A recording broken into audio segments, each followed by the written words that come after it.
President Ibrahim Traore had just finished a long, stressful day of private meetings, internal security briefings, and phone calls with international leaders. He wasn't in the mood for bodyguards or motorcades that night, so he did something he rarely ever did. He drove himself. No sirens, no convoy. Just him, his plain black Toyota, and the quiet hum of the road. He turned off from the main highway and into one of the quieter streets near the outskirts of the city. It was dark, very dark, the kind of dark that makes your eyes squint even with your headlights on. Then it happened. Thud! The car jerked to a stop. What, he gasped, his chest rising and falling as his hands clutched the steering wheel. He had hit something.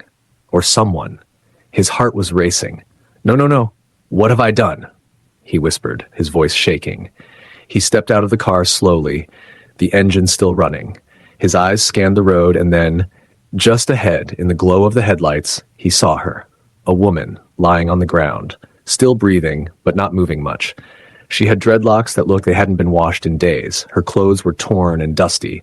She looked like she'd been walking for miles. Alone. Her eyes opened slightly as he rushed to her. "Ah, madame! Can you hear me? I didn't see you. I swear I didn't see you," Ibrahim said, kneeling beside her, panic rising in his voice. She blinked slowly and whispered, "Water." That was all she said. No name, no story, just water. Without thinking, Ibrahim lifted her gently into the back seat of his car. He didn't even know if she was dangerous or if this was some kind of trap. But something in his gut told him, this woman is not ordinary. He drove fast, but carefully. All the way back to his private residence.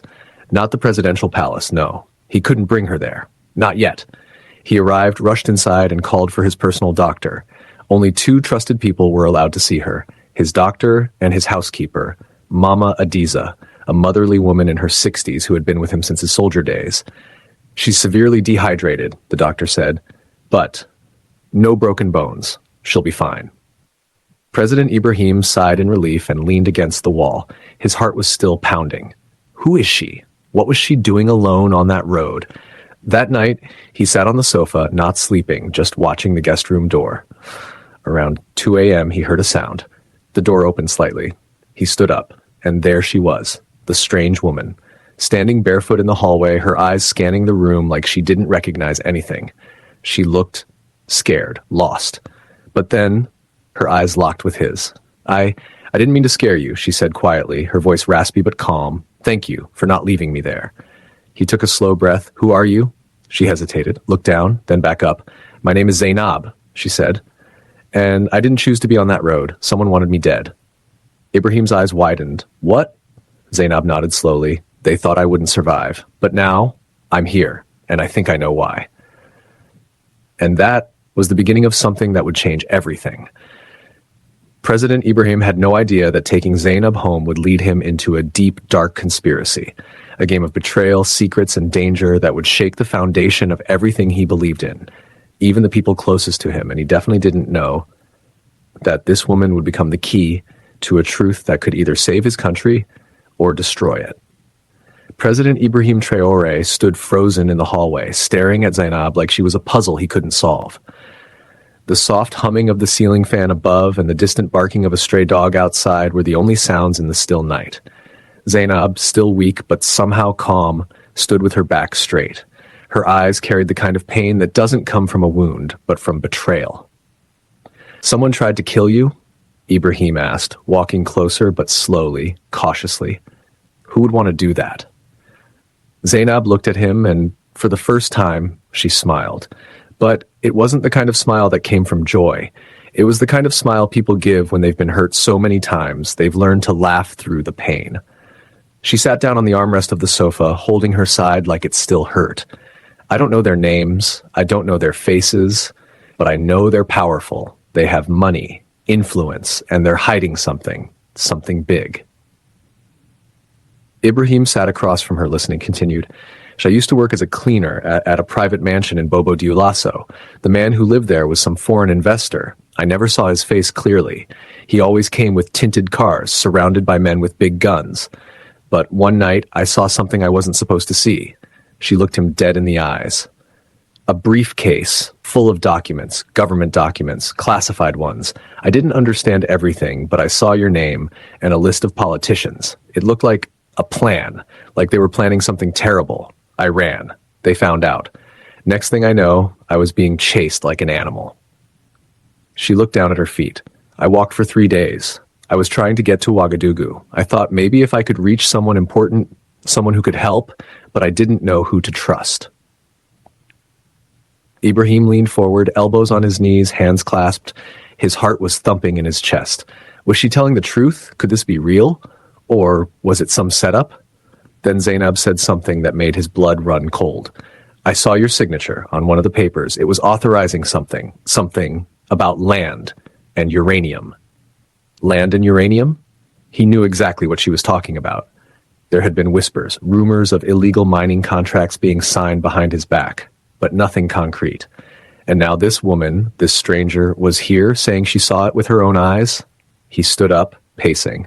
This doesn't make sense, he muttered. My office never approved any foreign mining in that zone, and we don't sell uranium to private investors. Not anymore. Zainab looked up. Then someone's using your name. Silence. A long, heavy silence filled the room. President Ibrahim's mind was racing. Who in my circle could do this? Who would be bold enough to forge my name and cut secret deals behind my back? Then his phone buzzed. Private line. Unknown number. He answered. Hello? A deep voice spoke. Stay away from the woman. Ibrahim froze. What did you say? You heard me. Stay away from her. If you care about your presidency, if you care about your life. Click. The call ended. He stared at the phone like it had just turned into a snake. His hands were shaking. Zainab stood up slowly. You got the call, didn't you? He nodded. She took a step closer. Now, do you believe me? Ibrahim ran his hands over his face. This is real. This is real. That night, he didn't sleep. He sat in his office with his files spread across the desk. He began pulling up contracts, papers, signatures, everything that had passed through his desk in the last 6 months. And something began to stand out. A name. Minister Bakari Sagna, one of his closest allies. A man who had stood beside him during the coup. A man he trusted with the nation's most sensitive economic negotiations. And now that name kept appearing. On every mining license, every land authorization document, every deal that seemed suspicious. Ibrahim's fingers clenched into fists. Bakari, are you the snake in my house? The next morning, Ibrahim called Bakari to the palace for a private meeting. Meanwhile, Zainab was kept in a secured room inside the residence under Mama Adiza's care. As soon as Bakari walked in, wearing his usual smile and traditional grand boo-boo, Ibrahim watched him closely. Good morning, Mr. President, he said cheerfully, bowing respectfully. Ibrahim forced a smile. Bakari, let's talk. For the next hour, they sat across each other as Ibrahim asked subtle, calculated questions. But Bakari was too smart, too smooth. He gave answers with no holes. Nothing Ibrahim could pin him on, at least not yet. But then, just before he left, Bakari looked at him and said, I heard something strange happen last night. You picked up a woman from the road? Ibrahim didn't answer. He just watched him. Bakari smirked. Be careful, Mr. President. Stray dogs often carry diseases. And then he walked out. Ibrahim stood still. He felt like a knife had just been placed gently on the table with a smile. He turned to his security aide and said, From today, double security at my residence. No one goes near the girl without my permission. And just like that, the game began. Ibrahim had to protect Zainab, uncover the truth, and expose the traitor in his own government. But what he didn't know was that someone had already planted a spy inside his house. And that person had one mission: make sure Zainab doesn't live to speak.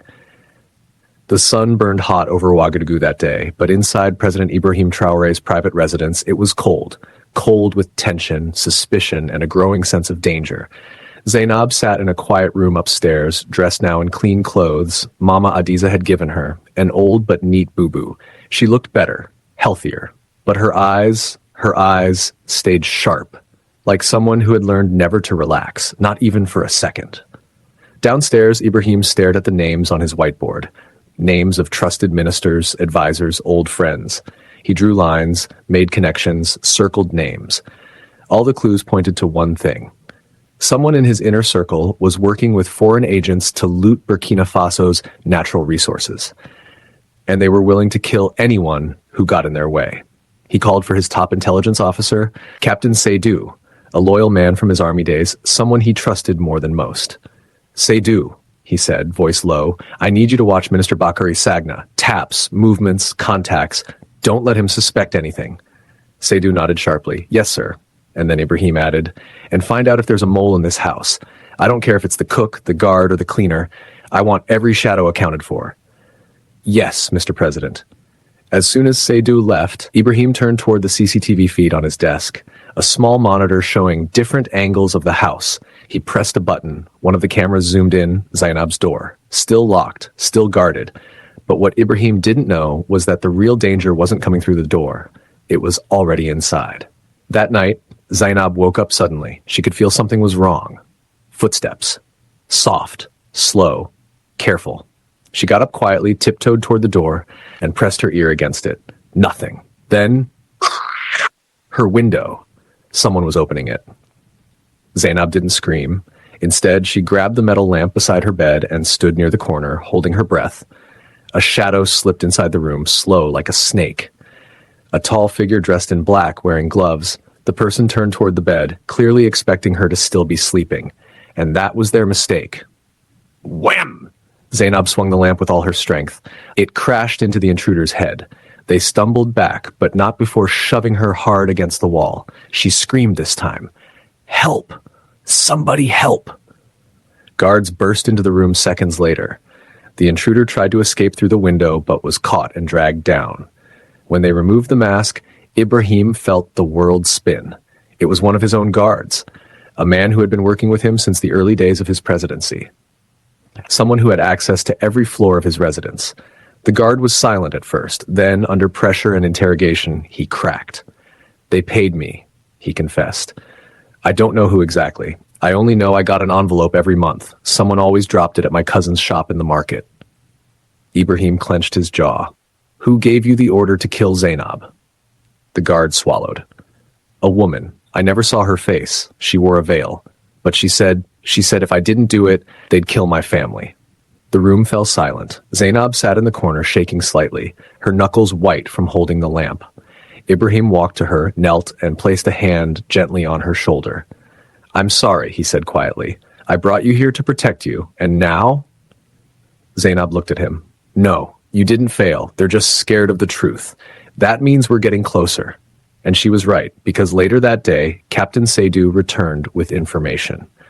He had traced the call Ibrahim received on his private line, the warning to stay away from the woman. It came from a burner phone. But the SIM card had been purchased by a driver who worked for Minister Bakari Sagna. It was the crack they needed. Ibrahim called for a secret cabinet meeting. No press, no notice, just a tight circle of trusted men and women. In that room, he dropped the bombshell. I have evidence, he said, that one of you is selling our nation's future for your own greed. Gasps, whispers. He turned to Bakari. And I think it's you. Bakari laughed, a deep, mocking laugh. Mr. President, I think you've been watching too many spy movies. Ibrahim slammed the table. This isn't a game. He played the recording of the guard's confession. Then he laid out printed copies of the forged documents, the signatures, the satellite images of illegal mining equipment in the protected northern region. Bakari's face slowly changed, his smile faded, but then he said something that caught everyone off guard. You really think this is about me? He asked. You think I'm the one pulling the strings? He stood up, calm, defiant. I'm just a piece. The real power, the real danger, you haven't even seen it yet. And with that, he walked out. No fear, no shame, just a warning in his eyes. Ibrahim stared after him, breathing hard. The war had officially begun. Now it wasn't just about protecting Zainab, it was about exposing an invisible hand. A powerful network so deep, even the president couldn't see its full shape yet. But he would, because Zainab had one more secret to share. Something even more shocking than the forged documents. A secret that connected the whole puzzle and would soon put both of their lives in even greater danger. The atmosphere in the presidential residence turned heavy, like a thunderstorm waiting to break. Nobody spoke freely anymore. Even the walls felt like they had ears. Guards whispered in corners. Ministers kept their eyes low. Ibrahim Traore barely slept. And Zainab? She was done hiding. After the attack in her room, something inside her changed. The fear didn't leave, but she learned to live on top of it. Each day, she sat with Ibrahim in his study, going through files, names, coded transactions, rebuilding the truth piece by piece. Her memory was sharp, her instinct sharper. But one evening, as the sky bled orange outside and the muezzin's call echoed across the city, she looked up from a file and said, "Ibrahim, I haven't told you everything." He turned slowly, eyes narrowing. "What do you mean?" Zainab breathed in deep. "The day I found the documents wasn't the first time I saw them." His jaw tightened. "Go on." "I used to work as a cleaner in the Ministry of Energy," she said, eyes staring out the window. "Just a cleaner, nothing special. But one night, I stayed late to help my supervisor mop the second-floor hallway. That's when I saw it. A group of men, 4 of them inside Minister Bakari's office." She swallowed hard. "They were speaking in French, but not our kind. It was fast, sharp, European. One of them left the office without closing the door completely, and She looked at Ibrahim, voice trembling. "I peeked. I know I shouldn't have, but I did." "What did you see?" Ibrahim leaned forward. "They had maps, files, gold mining zones, and a black briefcase full of US dollars. I saw them hand it to Bakari. He laughed and said, 'Burkina is for sale, gentlemen, as long as the right people keep looking away.'" Ibrahim felt a chill crawl up his spine. She continued, "Later, I tried to tell my supervisor what I saw. That same week, he died. They said it was a robbery, but his wife told me someone had been following him." Zainab paused. "So I ran. I quit my job, changed locations, even changed my name." Ibrahim stood up slowly, pacing now. "And you think these men were from outside Africa?" "I know they were," she replied. "One of them dropped a card. I kept it, hidden in the lining of my shoe." She reached into her small handbag and pulled it out, a torn business card, worn by time but still readable. Ibrahim's eyes narrowed as he read, "Thorn and Lock Resources International, Geneva, Switzerland." Beneath that, "Resource Acquisition Consultant, Claude Duval." That name rang a bell. He rushed to his drawer, yanked out a classified folder and flipped it open. There it was. A flagged name from an intelligence report filed 6 months ago. Claude Duval, suspected of bribing government officials across West Africa to secure illegal mining rights. He was wanted in Mali, banned in Sierra Leone, and now connected to a betrayal deep inside Ibrahim's own government. This wasn't just corruption anymore. It was war. Later that night, he called Captain Seydou again. "I need surveillance on Bakari around the clock," he said. "I also want every embassy in Ouagadougou monitored, especially the Swiss." "Yes, sir." Ibrahim leaned forward, his voice tight. "And prepare my private jet. I'm going to Mali. There's someone I need to meet." The next morning, before he left, he went to Zainab's room. She was sitting on the bed, hands folded. "I want to thank you," he said. "You risked everything to tell me the truth." Zainab looked up. "I just want justice, Ibrahim. Not just for me. For all of us." He nodded. "You'll get it, but I need to leave for a few days. Seydou will stay close. If anything happens, tell him. Don't trust anyone else." She nodded. "And you, be careful." In Mali, Ibrahim met with an old rebel leader turned security expert named Doumbia, a man who'd been hunting foreign economic spies for years. "Thorn and Lock?" Doumbia spat on the floor. "Those devils, they tried to buy half of northern Mali 10 years ago. Paid our officials in gold. When we refused, they stirred violence, burned villages, hired mercenaries." He handed Ibrahim a dossier. "Here, everything I've gathered. Names, photos, phone numbers, your minister, Bakari. Just one of many." Ibrahim opened the folder and froze. One of the photos showed Bakari shaking hands with Claude Duval. But the shock wasn't just that. Standing next to them was another minister. Someone Ibrahim never suspected. Someone even closer than Bakari. He couldn't believe it. Back in Burkina, Zainab was walking the corridor with Captain Seydou when something made her stop. A car, dark, unmarked, was parked outside the compound gate. She frowned. It wasn't the usual vehicles used by staff or government guests. Then she saw the driver. It was the same man from the night of the attack, the one who tried to kill her. He looked up, smirked, and drove away. Zainab grabbed Seydou's arm. "They know I'm still alive." Seydou pulled out his radio. "Double security now. No one leaves or enters without clearance." Zainab turned, heart pounding. Something was coming. Something big. And when Ibrahim returned that night, holding the photo that showed the second traitor, he whispered under his breath, "This isn't over. Not even close." because the moment they tried to confront that second traitor, everything exploded. Literally. It happened at dawn. A low, humming silence sat over the presidential residence like thick fog. The air smelled of dust and secrets. Birds hadn't even begun their song when the earth beneath Ouagadougou rumbled. Boom! The blast shattered windows. Guards screamed. Fire blazed near the east wing of the compound. Zainab was thrown from her bed, landing hard on the marble floor. The chandelier above her cracked and swung wildly. She coughed, eyes burning. Captain Seydu burst into the room seconds later, blood trickling down his forehead. "Are you okay?" he shouted. Zainab nodded slowly, clutching her chest. "What happened?" "It was a car bomb," he growled, "just outside the main gate. We lost 2 men. The driver, gone, but we found the wreckage. Same man who tried to kill you." Her heart dropped. "They're not hiding anymore." "No," he said, "they're not." At the same moment, Ibrahim Traore was in the Situation Room, staring at a giant screen that showed live drone footage of the Swiss embassy. His face was calm, but his eyes? Fire. He now had everything. After that trip to Mali, he had enough evidence to bring down not 1, but 7 top officials in his government. They weren't just selling the country's gold, they were setting up foreign companies to own entire towns, forests, and mines. And the man in the photo, the second traitor?